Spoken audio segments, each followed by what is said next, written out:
Hello guys, good evening दोस्तों, नमस्कार दोस्तों। कैसे आप सभी लोग? आई होप अच्छे होंगे। मैं आपकी दोस्त सोनिया मौर्य इलाहाबाद कैंपस कोचिंग के इस डिजिटल प्लेटफॉर्म पे आप सभी लोगों का बहुत बहुत स्वागत करती हूँ। दोस्तों, आगामी परीक्षा ध्यान में रखते हुए आप लोगों का पीसीएस या आरओ एआरओ मेंस, इन सभी के लिए हम लोग पर डे लेके आते हैं आपके लिए जीएस का पर डे क्वेश्चन आंसर। तो आज भी उसी की श्रेणी में उपस्थित हुए हैं और हम लोग जीएस के जितने भी क्वेश्चन है उसका डिस्कशन करेंगे। साथ ही आप लोग करंट का भी वीडियो देखते हैं और यूपी स्पेशल का भी वीडियो जल्दी ही आने वाला है आपके सामने, ताकि आप लोगों के एग्जाम से कोई भी क्वेश्चन ना छूटे और आप लोग अच्छे से एग्जाम दे सकें और अपने एग्जाम में सफल हो सकें। तो चलिए देर नहीं करेंगे, हम लोग बढ़ते हैं क्वेश्चन की तरफ। ये रहा स्क्रीन पे आपका पहला क्वेश्चन। क्वेश्चन है, व्यक्तिगत स्वतंत्रता के लिए न्यायालय में निम्नलिखित में से उच्च न्यायालय निम्नलिखित में से किस रिट को जारी कर सकता है? व्यक्तिगत स्वतंत्रता के लिए उच्च न्यायालय कौन सा रिट जारी करता है? परमादेश, अधिकार परीक्षा, बंदी प्रत्यक्षीकरण या फिर प्रतिषेध? तो बताइएगा कौन सा रिट जारी करता है उच्च न्यायालय? कौन सा रिट जारी कर सकता है? परमादेश कर सकता है, अधिकार परीक्षा कर सकता है, या बंदी प्रत्यक्षीकरण कर सकता है, या फिर प्रतिषेध कर सकता है? चलिए इसका आंसर चेक कर लेते हैं, क्या होगा इसका आंसर। तो ध्यान रखिएगा, इसका सही जो करेक्ट आंसर होगा वो होगा बंदी प्रत्यक्षीकरण। क्या होगा? बंदी प्रत्यक्षीकरण। ठीक है, बंदी प्रत्यक्षीकरण को हैवियस कार्पस भी कहा जाता है। इसको क्या कहते हैं? हैवियस कार्पस भी कहते हैं। Habeas corpus. अच्छा ध्यान दें कि हम उच्च न्यायालय जो है हमारा, वो किस आर्टिकल के तहत ये रिट जारी करता है, किस अनुच्छेद के तहत जारी करता है, और उच्चतम न्यायालय को कौन से आर्टिकल के तहत यह अधिकार है कि वो रिट को जारी कर सकता है। तो ध्यान रखिएगा, जो उच्च न्यायालय है, उच्च न्यायालय अनुच्छेद 226 किसके थ्रू?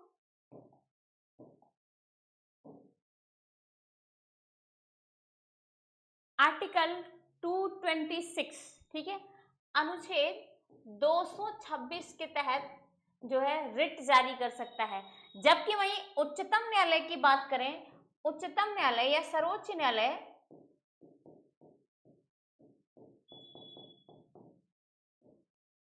तो ये अनुच्छेद 32 के तहत, अनुच्छेद 32 के तहत रिट जारी करता है। उच्चतम न्यायालय अनुच्छेद 32 के तहत और उच्च न्यायालय अनुच्छेद 226 के तहत रिट जारी करता है। ठीक है, चलिए नेक्स्ट क्वेश्चन है,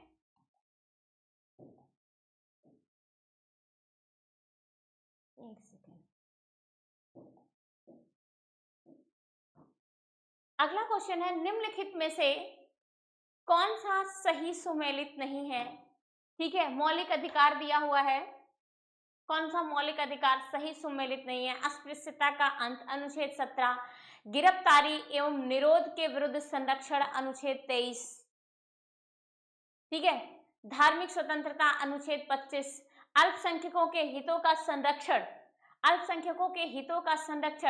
अनुच्छेद 29। तो कौन सा इसमें सही नहीं है? ध्यान रखिएगा, अनुच्छेद 17 फेमस आर्टिकल है, खूब पूछा जाता है, किससे संबंधित है? तो ये अस्पृश्यता का अंत यानी अनटचेबिलिटी, छुआछूत से संबंधित है। जबकि गिरफ्तारी एवं निरोध के विरुद्ध संरक्षण, जो गिरफ्तारी एवं निरोध के विरुद्ध संरक्षण है, ये आर्टिकल 23 दिया हुआ है। आर्टिकल 23 नहीं होगा, क्या होगा? ये अनुच्छेद 22 में इसका उल्लेख किया गया, अनुच्छेद 22 में इसका उल्लेख किया गया है। ठीक है, तो इस तरीके से इसका सही उत्तर क्या हो जाएगा? B is the right answer होगा। कौन सा आंसर सही होगा इसका? बी वाला ऑप्शन सही हो जाएगा। नेक्स्ट क्वेश्चन की तरफ बढ़ेंगे। यह है आपका अगला क्वेश्चन, निम्नलिखित में से किस वाद ने भारतीय संविधान में मूल संरचना के सिद्धांत की रूपरेखा को प्रतिपादित किया था? यानी कौन सा ऐसा वाद था जिसमें भारतीय संविधान में या संविधान की जो मूल संरचना है उसके सिद्धांत की रूपरेखा प्रतिपादित किया था? गोपालन बनाम मद्रास राज्य, गोलकनाथ बनाम पंजाब राज्य, केशवानंद बनाम भारती बनाम केरल राज्य, या उपर्युक्त में से कोई नहीं। तो कौन सा ऐसा वाद था? तो ध्यान रखिएगा, ये कौन सा वाद था? केशवानंद भारती बनाम केरल राज्य, केशवानंद भारती बनाम केरल राज्य। ठीक है, 1973 में, कब? 1973 में ये किया गया था कि भारतीय संविधान में, ठीक है, मूल सिद्धांत की रूपरेखा प्रतिपादित करता है। नेक्स्ट क्वेश्चन है आपका, नेक्स्ट क्वेश्चन है, भारत में यह संपत्ति के अधिकार, भारत में संपत्ति के अधिकार की स्थिति क्या है? भारत में संपत्ति के अधिकार की स्थिति क्या है? क्या है? ठीक है, यह विधिक अधिकार है जो केवल नागरिकों को प्राप्त है। दूसरा क्या कह रहा है? यह विधिक अधिकार है जो किसी भी व्यक्ति को प्राप्त है। यह मूल अधिकार है जो केवल नागरिकों को प्राप्त है। यह ना तो मूल अधिकार है ना ही विधिक अधिकार है। तो ध्यान रखिएगा, संपत्ति का जो अधिकार था, संपत्ति का जो अधिकार है ये पहले मूल अधिकार में था। मूल अधिकार में, ठीक है, भाग 7 में, ठीक है, और सॉरी, मूल अधिकार में था, भाग 7 नहीं था, मूल अधिकार को कई पार्ट में डिवाइड, 6 पार्ट में है, पहले 7 पार्ट में डिवाइड किया गया था। तो मूल अधिकार में जो संपत्ति का अधिकार था ये एक अलग से अधिकार था, इसको आर्टिकल 31 में रखा गया था। जबकि 44वें संविधान संशोधन के द्वारा, किसके द्वारा? 44वें संविधान संशोधन के द्वारा मूल अधिकार को हटा के अनुच्छेद 300 का में रख दिया गया और उसे एक मूल अधिकार से क्या बना दिया गया? विधिक अधिकार बना दिया। क्या बना दिया गया? विधिक अधिकार। तो यह विधिक अधिकार है, मूल अधिकार, सॉरी, संपत्ति का अधिकार क्या है? यह एक विधिक अधिकार है जो किसी भी नागरिक को प्राप्त है। ध्यान रखिएगा, यह क्या है? एक विधिक अधिकार है, एक विधिक अधिकार है जो किसी भी नागरिक को प्राप्त है। तो इसका सही उत्तर क्या हो जाएगा? बी इसका सही आंसर हो जाएगा। निम्नलिखित कथनों को पढ़िए और सही विकल्प को चुनिए। कथन दिया है, यानी असर्शन और रीजन दिया हुआ है। कथन दिया हुआ है, 44वें संशोधन अधिनियम 1978 द्वारा संपत्ति के अधिकार को मौलिक अधिकार से की सूची से क्या किया गया था? हटा दिया गया था। जबकि कथन क्या कह रहा है? संपत्ति का अधिकार को संविधान के भाग 12 में अनुच्छेद 301 के तहत विधिक अधिकार बना दिया गया। अभी हमने इस पे चर्चा किया है, ठीक है। तो इसका कथन ए और कथन पहला और दूसरा दोनों सही दिया है। कथन 1 सही है लेकिन कथन 2 गलत है। कथन 1 गलत है लेकिन कथन 2 सही है। कथन 1 और दोनों सही है, कथन पहला और दोनों गलत है। ठीक है, तो ध्यान रखिएगा, इसका सही उत्तर सी हो जाएगा। ये दोनों कथन सही हैं, दोनों जो कथन है, असर्शन है, ये दोनों सही हैं। दोनों कथन इसमें क्या है? सही है। अगला क्वेश्चन है, निम्नलिखित में से कौन सा मूल अधिकार भारतीय संविधान के नागरिकों को नहीं दिया गया है? कौन सा मूल अधिकार भारतीय संविधान के नागरिकों को, भारतीय संविधान के नागरिकों को नहीं दिया गया है? ठीक है, इसका सही क्वेश्चन क्या है? कौन सा मूल अधिकार भारतीय संविधान के, ठीक है, कौन सा मूल अधिकार भारतीय नागरिकों को प्राप्त है? हालांकि सभी मूल अधिकार भारतीय नागरिकों को दिया गया है, तो क्वेश्चन थोड़ा सा मिस्टेक है। तो कौन सा मूल अधिकार भारतीय नागरिकों को दिया गया है परंतु गैर नागरिकों को नहीं दिया गया है? ठीक है, भारतीय नागरिकों को दिया गया है परंतु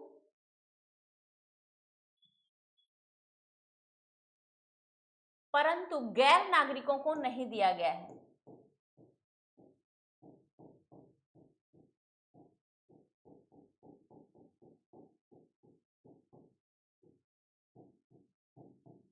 गैर नागरिकों को नहीं दिया गया है या विदेशी नागरिकों को नहीं दिया गया है।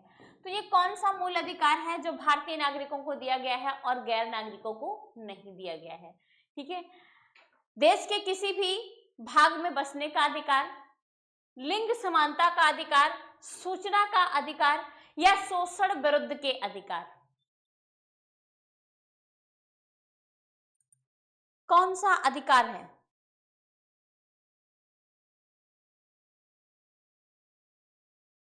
तो ध्यान रखिएगा, जो यहाँ पे गैर नागरिकों को प्राप्त है, सॉरी नहीं प्राप्त है, लिंग समानता का अधिकार सबको प्राप्त है, शोषण के विरुद्ध अधिकार सबको प्राप्त है, किसी भी देश के किसी भी भाग में बसने का अधिकार ये गैर नागरिकों को नहीं प्राप्त है। ठीक है, ये गैर नागरिकों को नहीं प्राप्त है। देश के किसी भी भाग में बसने का जो अधिकार है ये गैर नागरिकों को नहीं प्राप्त है।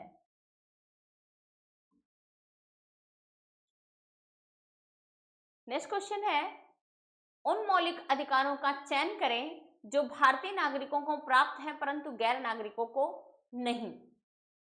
ठीक है, भाषण की अभिव्यक्ति यानी भाषण एवं अभिव्यक्ति की स्वतंत्रता, कानून के समक्ष समता, अल्पसंख्यकों का अधिकार, जीवन और स्वतंत्रता का संरक्षण। इसमें से कौन सा भारतीय नागरिकों को प्राप्त है और विदेशी नागरिकों को या गैर नागरिकों को नहीं प्राप्त है? चलिए, केवल 1 और 2, 1 और 4, 2 और 4, 2 और 3, तो कौन कौन सा इसमें है देखेंगे इसको। ध्यान रखिएगा, भाषण एवं अभिव्यक्ति की स्वतंत्रता। क्या है? भाषण एवं अभिव्यक्ति की स्वतंत्रता। ठीक है, ये भारतीय नागरिकों को प्राप्त है जबकि गैर नागरिकों को नहीं प्राप्त है। दूसरा क्या है आपका? कानून के समक्ष समता, ये सबको प्राप्त है चाहे वो नागरिक हो या फिर गैर नागरिक हो। दूसरा क्या है? अल्पसंख्यकों के अधिकार। अल्पसंख्यकों के अधिकार, ध्यान रखिएगा, केवल भारतीय नागरिक को प्राप्त है। जीवन और स्वतंत्रता का संरक्षण ये गैर नागरिक और भारतीय नागरिक दोनों को प्राप्त है। तो इसलिए इसका सही उत्तर क्या हो जाएगा? 1 और 3। 1 और 3, ये पहला वाला ऑप्शन इसका करेक्ट हो जाएगा। पहला वाला ऑप्शन इसका क्या हो जाएगा? करेक्ट हो जाएगा। निम्नलिखित में से कौन सा मूल अधिकार विदेशी नागरिकों को प्राप्त नहीं है? कौन सा मूल अधिकार विदेशी नागरिकों को प्राप्त नहीं है? विधि के समक्ष समता, अभिव्यक्ति की स्वतंत्रता का अधिकार, प्राण एवं दैहिक स्वतंत्रता का अधिकार, शोषण के विरुद्ध अधिकार। तो ध्यान रखिएगा, विधि के समक्ष समता, सबके कानून एक जैसे होंगे चाहे वो विदेशी नागरिक हो चाहे भारतीय नागरिक हो। ठीक है, तो ये तो सभी को प्राप्त हैं, जबकि अभिव्यक्ति की स्वतंत्रता, भाषण की स्वतंत्रता केवल भारतीय नागरिकों को प्राप्त है, विदेशी नागरिकों को प्राप्त नहीं है। तो इसका सही उत्तर क्या हो जाएगा? इसका सही उत्तर हो जाएगा बी, इसका सही आंसर होगा, विदेशी नागरिकों को प्राप्त है। प्राण एवं दैहिक स्वतंत्रता का अधिकार सबको है, चाहे वो गैर नागरिक हो चाहे नागरिक हो। शोषण के विरुद्ध अधिकार सभी को मिलेगा, चाहे वो नागरिक हो या फिर गैर नागरिक हो। तो इसका सही उत्तर क्या होगा? बी। भारत में रहने वाला ब्रिटिश नागरिक दावा नहीं कर सकता। किसका दावा नहीं कर सकता? जो भारत में ब्रिटिश नागरिक है वो किसका दावा नहीं कर सकता है? व्यापार और व्यवसाय की स्वतंत्रता का अधिकार, विधि के समक्ष समता का अधिकार, जीवन और अभिव्यक्ति के स्वतंत्रता की सुरक्षा का अधिकार, धार्मिक स्वतंत्रता का अधिकार किसका दावा नहीं कर सकता है? तो ध्यान रखिएगा, जो ब्रिटिश नागरिक है वो व्यापार और व्यवसाय की स्वतंत्रता का अधिकार का दावा नहीं कर सकता है। व्यापार अधिकार का दावा वो क्या करता है? नहीं कर सकता है। वो ब्रिटेन में ही कर सकता है, इंडिया में नहीं कर सकता है। अगर वो भारत का नागरिक है तो कर सकता है, नहीं नागरिक है तो नहीं कर सकता है। सेवा के अधिकार की अवधारणा प्रारंभ हुई। सेवा की अधिकार की अवधारणा प्रारंभ हुई, कहां से प्रारंभ की गई भाई? संयुक्त राज्य अमेरिका से, स्विट्जरलैंड से, ग्रेट ब्रिटेन में या फिर चीन में? सेवा का अधिकार, ध्यान रखिएगा, सेवा का अधिकार ये ग्रेट ब्रिटेन में शुरू किया गया था। कहां पे?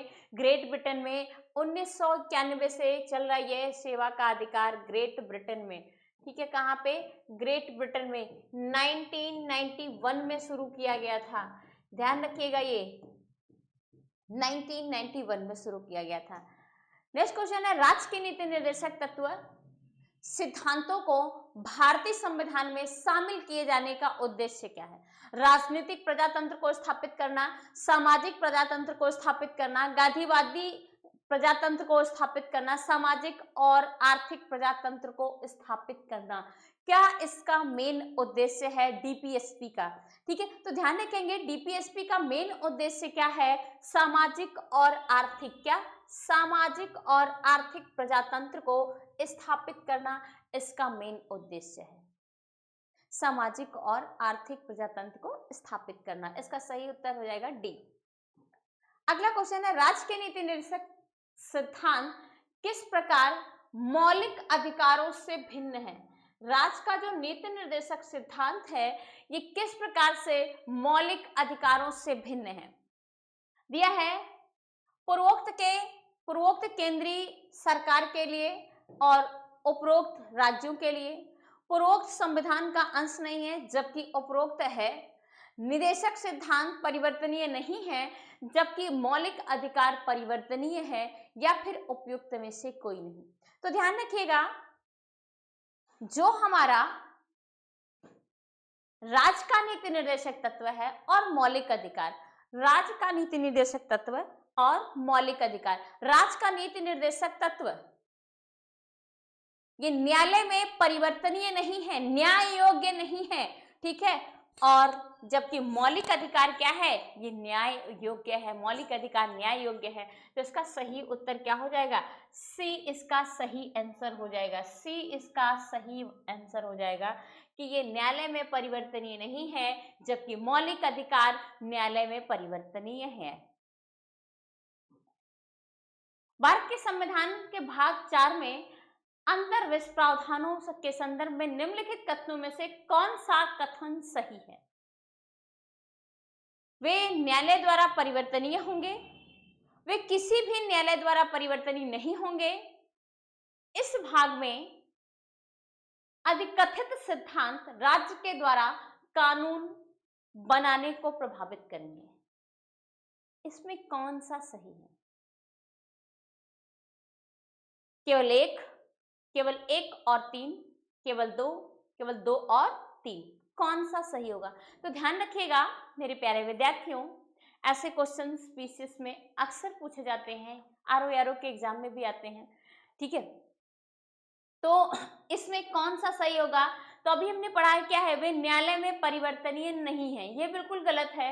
वे किसी भी न्यायालय में परिवर्तनीय नहीं होंगे, ये सही है। और इस भाग में जितना भी कानून बनाने का जो अधिकार है या जो कानून बनाता है वो कौन बनाता है? वो हमारा राज्य सरकार बनाएगा। तो दूसरा और तीसरा सही है। इसका सही उत्तर क्या हो जाएगा? इसका सही आंसर डी हो जाएगा।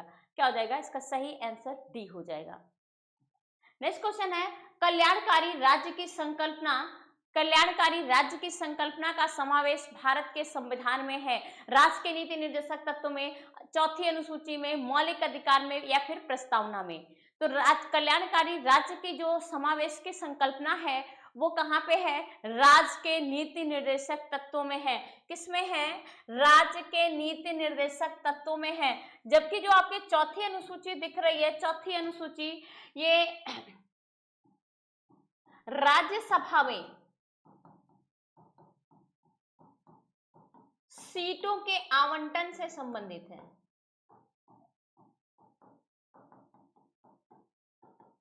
राज्यसभा में सीटों के आवंटन से संबंधित है। नेक्स्ट क्वेश्चन है, भारत के कल्याणकारी राज्य होने का विचार पाया जाता है, ठीक है। संविधान की प्रस्तावना में, मौलिक अधिकार में, राज्य के नीति निर्देशक तत्व में, ए तथा सी दोनों में भारत के कल्याणकारी राज्य होने का विचार पाया जाता है। तो ये तो आपको कंफर्म है कि कल्याणकारी राज्य नीति निर्देशक तत्व डीपीएसपी है। इसके साथ साथ जो आपका ये प्रस्तावना है ना, ये भी कल्याणकारी राज्य की बात करता है। तो इसका डी ऑप्शन सही होगा। ए और सी दोनों में कल्याणकारी राज्य की बात की गई है, ठीक है। ए और सी दोनों में कल्याणकारी राज्य की बात की गई है। नेक्स्ट क्वेश्चन है, निम्नलिखित में से कौन सा एक मौलिक अधिकार नहीं है? कौन सा इसमें से मौलिक अधिकार नहीं है? उत्पीड़न के खिलाफ अधिकार, समान कार्य के लिए समान वेतन, कानून के समक्ष बराबरी, धर्म पालन की स्वतंत्रता का अधिकार। तो कौन सा इसमें से मौलिक अधिकार नहीं है? ध्यान रखिएगा, इसमें से जो समान कार्य के लिए समान वेतन है, क्या समान कार्य के लिए समान वेतन, ये मौलिक अधिकार नहीं है, बल्कि क्या है, राज्य का नीति निर्देशक तत्व है। तो समान कार्य के लिए समान वेतन क्या है, राज्य का नीति निर्देशक तत्व है। बाकी ये तीनों मौलिक अधिकार हैं, उत्पीड़न के खिलाफ अधिकार, कानून के समक्ष समता या बराबरी, धर्म पालन या धर्म की स्वतंत्रता का अधिकार, ये तीनों हैं। नेक्स्ट क्वेश्चन है, संविधान में वर्णित नीति निर्देशक तत्वों को सुमेलित कीजिए और पहचानिए कैसे। समान न्याय यानी कौन सा इसमें से करेक्ट है, ये बताना है। समान न्याय, निःशुल्क एवं विधिक सहायता अनुच्छेद 42, कृषि और पशुपालन का संगठन अनुच्छेद 43, ग्राम पंचायतों का संगठन अनुच्छेद 41, पुरुष और स्त्रियों दोनों को समान कार्य के लिए समान वेतन अनुच्छेद 39। कौन सा इसमें से करेक्ट है, कौन सा सही सुमेलित है? ठीक है, सुमेलित युग्म को पहचानना है। ठीक है, तो ध्यान रखिएगा, जो समान न्याय और निःशुल्क विधिक सहायता है, समान न्याय एवं निःशुल्क विधिक सहायता, ये आर्टिकल 39A में है। किस में है? 42 में नहीं है, ये अनुच्छेद किस में है? 39A में है। जबकि भाई कृषि और पशुपालन का संगठन, कृषि और पशुपालन का संगठन, ये आर्टिकल 43 में नहीं है, आर्टिकल 48 में है, आर्टिकल 48 में है। ग्राम पंचायतों का संगठन 41 में नहीं है, बल्कि किस में है? 40 में है। ठीक है, अनुच्छेद 40 में है। तो समान कार्य के लिए पुरुषों और स्त्रियों को समान कार्य के लिए समान वेतन अनुच्छेद 39 में है। किस में है? अनुच्छेद 39 में है। यही वाला आंसर आपका राइट हो जाएगा, यही आपका सही सुमेलित है। नेक्स्ट क्वेश्चन है, मनरेगा कार्यक्रम निम्नलिखित में से भारतीय संविधान के किस अनुच्छेद को लागू करने हेतु लाया गया था? मनरेगा कार्यक्रम पूरे देश में कब लागू किया गया था? कौन बताएगा भाई? मनरेगा कार्यक्रम ये पूरे देश में 2009 में लाया गया था। चलिए, तो मनरेगा कार्यक्रम को लागू करने के लिए भारतीय संविधान में कौन सा अनुच्छेद लागू किया गया था, या मनरेगा से संबंधित कौन सा आर्टिकल है? ठीक है, अनुच्छेद 43, अनुच्छेद 45, अनुच्छेद 47 या फिर अनुच्छेद 50। तो ध्यान रखिएगा, जो मनरेगा कार्यक्रम है काम करनो वो है आर्टिकल 43। कौन सा है? आर्टिकल 43। जबकि वहीं पे आर्टिकल 45 की बात करें, हम अनुच्छेद 45 की बात करें, तो ये 0 से 6 वर्ष के बच्चों को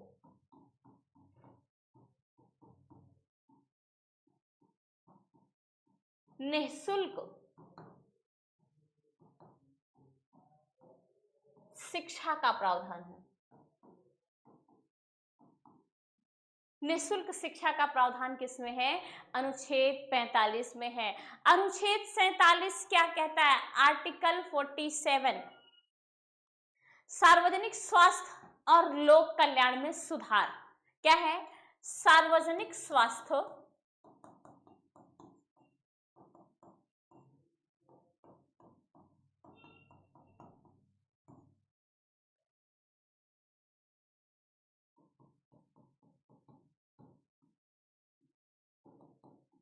सार्वजनिक स्वास्थ्य और लोक कल्याण में सुधार, लोक कल्याण में सुधार।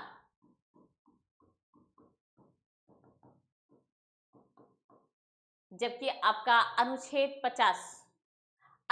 50 कार्यपालिका यानी न्यायपालिका का कार्यपालिका से पृथक्करण या अलगाव है। तो इसमें क्या है? न्यायपालिका का कार्यपालिका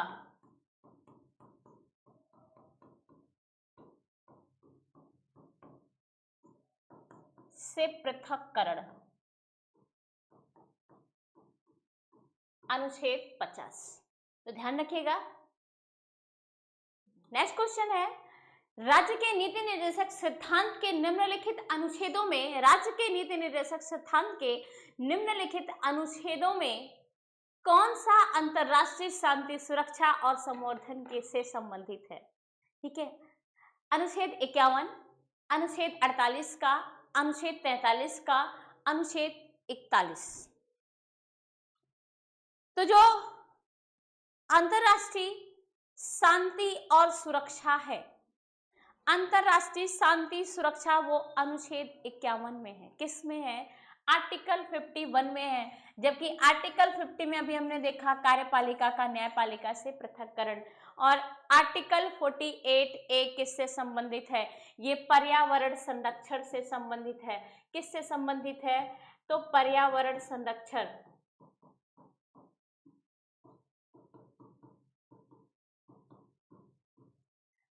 जबकि आर्टिकल 43 उद्योगों के प्रबंधन एवं कर्मकारों का अधिकार है ना, इससे किससे संबंधित है? ये उद्योगों के प्रबंधन से संबंधित है।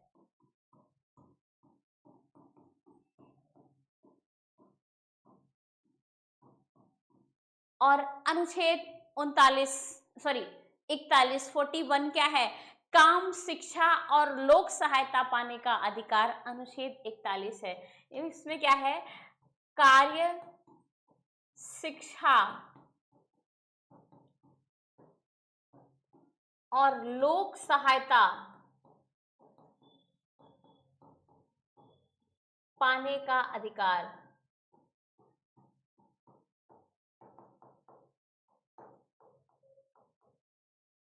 कार्य, शिक्षा और लोक सहायता पाने का अधिकार आर्टिकल 41 में है। तो सभी आर्टिकल इंपॉर्टेंट है। चलिए अगला क्वेश्चन है, निम्नलिखित संविधान निम्न में से किसे शोषण के विरुद्ध अधिकार स्वीकृत करता है? ठीक है, बच्चों के लिए, स्त्रियों के लिए, जनजातियों के लिए और दलितों के लिए। तो किसकी बात की गई है संविधान में? शोषण के विरुद्ध अधिकार। ध्यान रखिएगा, शोषण के विरुद्ध जो अधिकार की बात की गई है वो खास करके बच्चों के लिए की गई है, इसके अलावा स्त्रियों के लिए भी की गई है और जनजातियों के लिए भी की गई। दलितों की बात नहीं की गई है संविधान में। ठीक है, तो इसका 1, 2 और 3 आंसर सही होगा। 1, 2 और 3। यहाँ पे बच्चों की भी बात की गई, स्त्रियों की बात की गई है, जनजातियों की बात की गई है, दलितों की बात नहीं की गई है।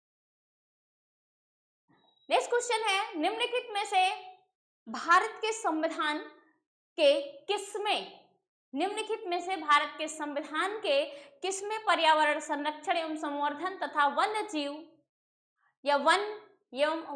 जीव की रक्षा के प्रावधान पाए जाते हैं? कौन से, किसमें पाए जाते हैं? राष्ट्र के नीति निर्देशक तत्वों में, केवल मूल कर्तव्यों में, ए और बी दोनों में, या उपयुक्त में से कोई नहीं? तो ध्यान रखिएगा, पर्यावरण, वन जीवों की संरक्षण और सुरक्षा का प्रावधान ये डीपीएसपी यानी राष्ट्र के नीति निर्देशक तत्वों में भी है। इसके अलावा मूल कर्तव्य में भी है पर्यावरण का संरक्षण। ठीक है, मूल कर्तव्य में भी है। तो उसका ए और बी दोनों आंसर सही हो जाएगा। ए और बी दोनों आंसर सही हो जाएगा। ठीक है, राज्य के नीति निर्देशक सिद्धांत एक ऐसा चेक है, राज्य का नीति निर्देशक सिद्धांत एक ऐसा चेक है जो बैंकों की सुविधा के अनुसार अदा किया जाता है। ये कथन किसने कहा था?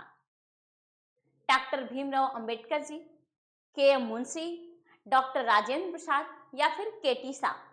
किसने कहा था कि राज्य का नीति निर्देशक तत्व एक ऐसा चेक है जो बैंकों की सुविधा के अनुसार अदा किया जाता है या फिर भुगतान किया जाता है?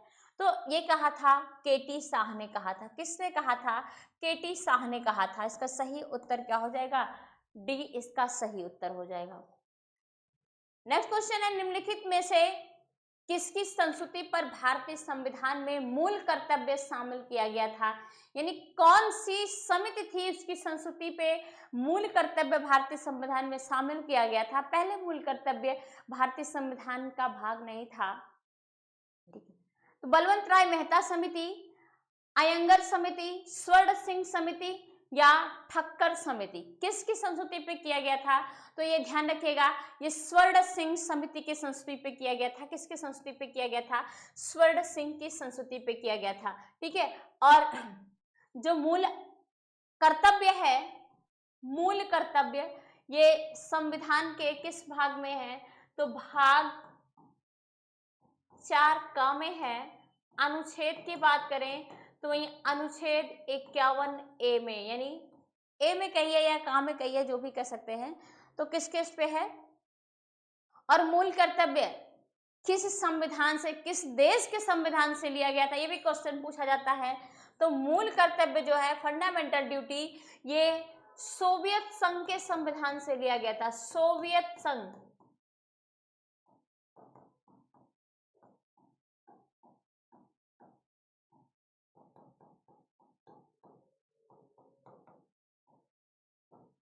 सोवियत संघ के संविधान से लिया गया और 42वें संविधान संशोधन के द्वारा ये क्या है, संविधान में जोड़ा गया था।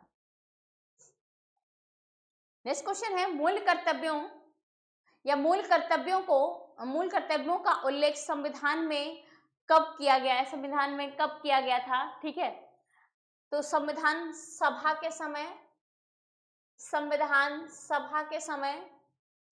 निर्माण के समय 26 जनवरी 1950 को, या 42वें संविधान संशोधन में, या फिर 41वें संविधान संशोधन में। तो ध्यान रखिएगा, मूल कर्तव्य अभी हमने बताया कि कौन से संविधान संशोधन के द्वारा जोड़ा गया था, तो ये संविधान में 42वें संविधान संशोधन के द्वारा जोड़ा गया था। किसके द्वारा जोड़ा गया था? 42वें संविधान संशोधन के द्वारा जोड़ा गया था। सही उत्तर इसका क्या हो जाएगा? सी इसका सही आंसर हो जाएगा। भारतीय संविधान के अंतर्गत निम्नलिखित में से कौन सा मौलिक अधिकार, भारतीय संविधान के अंतर्गत निम्नलिखित में से कौन सा मौलिक कर्तव्य नहीं है?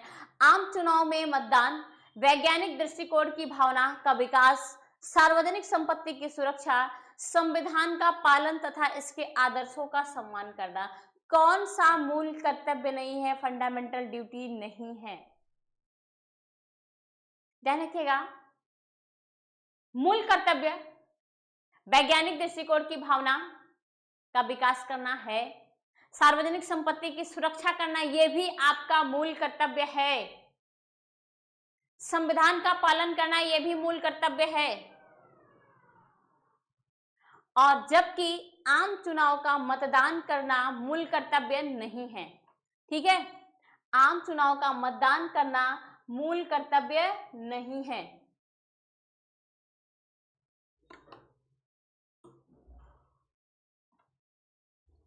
ठीक है, तो इसका सही उत्तर क्या हो जाएगा? बी, ए हो गया, सॉरी।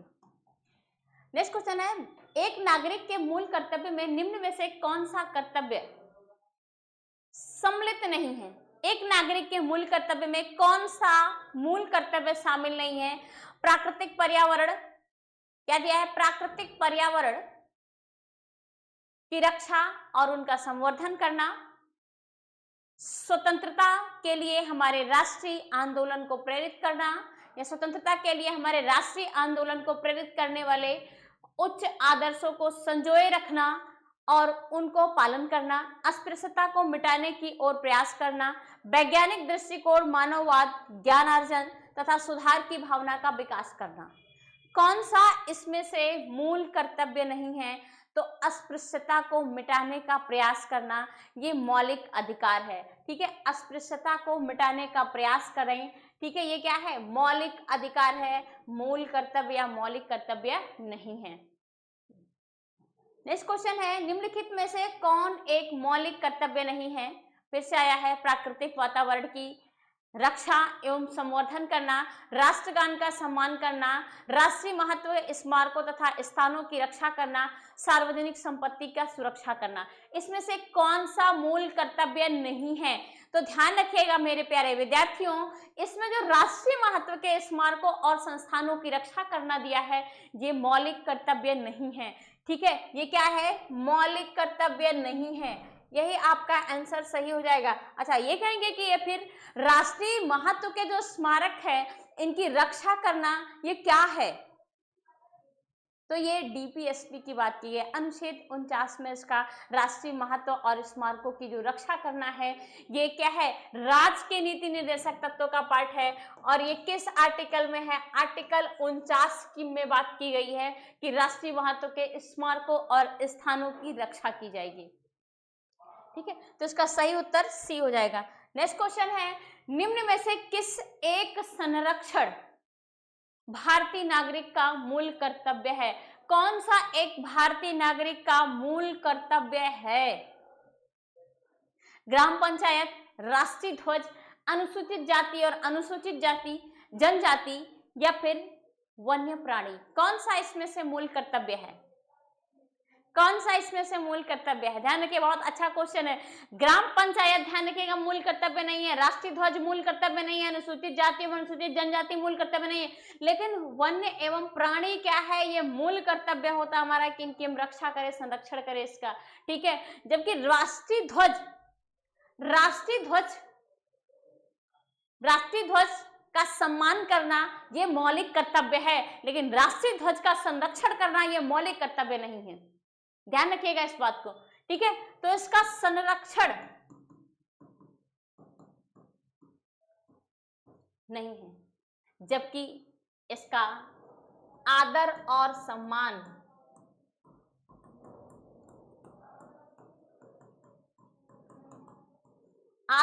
सम्मान करना ये मूल कर्तव्य है। तो ध्यान रखिएगा इस बात को, कहां से क्वेश्चन कैसे पूछता है, आदर और सम्मान करना मौलिक कर्तव्य है। नेक्स्ट क्वेश्चन है, निम्नलिखित में से कौन सा गलत है? मूल कर्तव्य मौलिक अधिकारों का हिस्सा है। मूल कर्तव्य मौलिक अधिकारों का भाग नहीं है।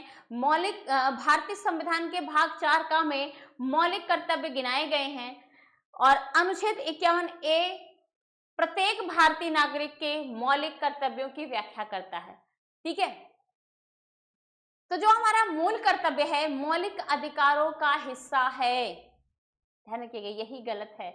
मूल अधिकार अलग है, यानी फंडामेंटल राइट अलग है और फंडामेंटल ड्यूटी अलग है। ठीक है, फंडामेंटल राइट भाग 3 में है, जबकि फंडामेंटल ड्यूटी जो है आपका भाग 4 का में है।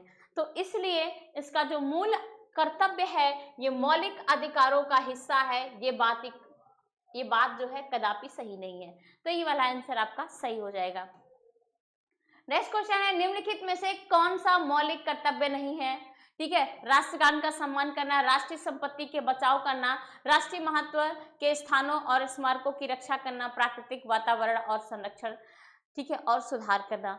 तो इसमें से जो अभी आपने देखा कि राष्ट्रीय महत्व के स्थानों और स्मारकों का, ठीक है, रक्षा करना यही सही नहीं है, बाकी सारे सही हैं। ये राज्य का नीति निर्देशक तत्व है, राज्य का नीति निर्देशक तत्व में इसका उल्लेख किया गया है।